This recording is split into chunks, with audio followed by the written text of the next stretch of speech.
All right, everyone. Hello and good afternoon. This is another update video. Okay, I'm back in Beijing, and the internet's better than in Mongolia. Surprise, surprise. Aussie Kiwi. I've noticed this. It's a well-established uptrend. Look. I mean, is it a perfect entry? It's not, but I just want to talk about it. I find it's good for me to talk about things when I see a point of interest. Um, it's looking like it might want to break out and continue. So just looking at this right now on the 1 hour, the 1 hour price action was interesting to me. This candle right here that as we'll finish printing soon in 13 minutes. Close a few things down on the laptop. Now, looking at this, stop loss will be at, if I do take this, 56.22. So it's around, it's like 22 pips or so as the stop. So it's pretty tight. Again, from a fundamental standpoint, I don't have much to add. It's just, is it uptrending? It is, and that interests me. Now, obviously, that was the turning point. But when it does this, that's quite a significant candle. But I wait for it to come above the 55 moving average. That's what I do. I'm sorry, I am more of a conservative type entry trader. Now, it's been ebbing and flowing. So we'll see. It has broken out. What I would want to say is that I'll probably wait till tonight for New York.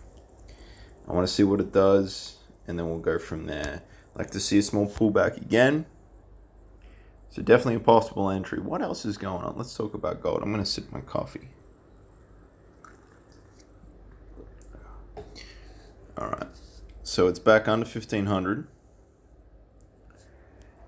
An aggressive trader would short that right now, it looks like, but I'm not gonna involve myself with that quite now. This is interesting, and whether or not it's going to turn. I'll continue to watch it, and what does interest me is the dialogue just on Twitter and everything about the trade war situation. So again, with gold, it is especially important that you want to be monitoring what's going on globally, because this is, a good sentiment indicator. And you've seen Bitcoin has sort of eased off quite a bit, although it is waiting for that the Bucks futures announcement. I'm sorry if I butchered that name, but September is definitely the key month for Bitcoin. So looks like there's some accumulation going on potentially. Gold, volumes eased off a little bit. We'll see. I am long-term bullish on gold. I have gold ETFs as well as a disclaimer, so we'll wait and see with this. There's not really enough information for me to go, let's just take a trade. If we were talking short-term, probably a sell.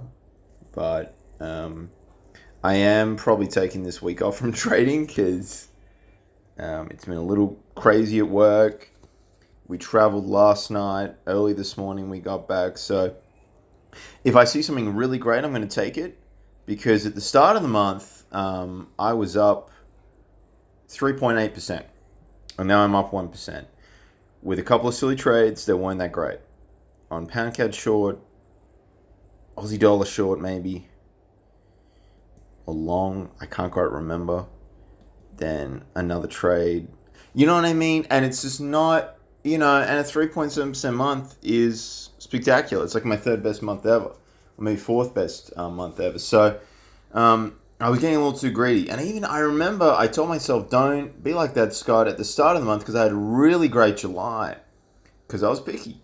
So sometimes it doesn't always work, but at least then you don't feel emotions as much, because you're like, man, why did I do that? I'm an idiot. And then it affects your psychology and your ability to enter a trade again when it's a really great trade, because you're like, whoa, I got to ease off a little bit. So trading is definitely a balancing act. I'm going to conclude that video now, guys. Really, it's just Aussie Kiwi long I'm looking at maybe. And for tonight. So that's like New York Open, and then we'll go from there. But that's it, guys. That's the video. Hope everyone's having a great week. Happy trading. Use good risk management. Reach out to me if you want to learn more about trading. Happy to help. And thanks for watching, everyone.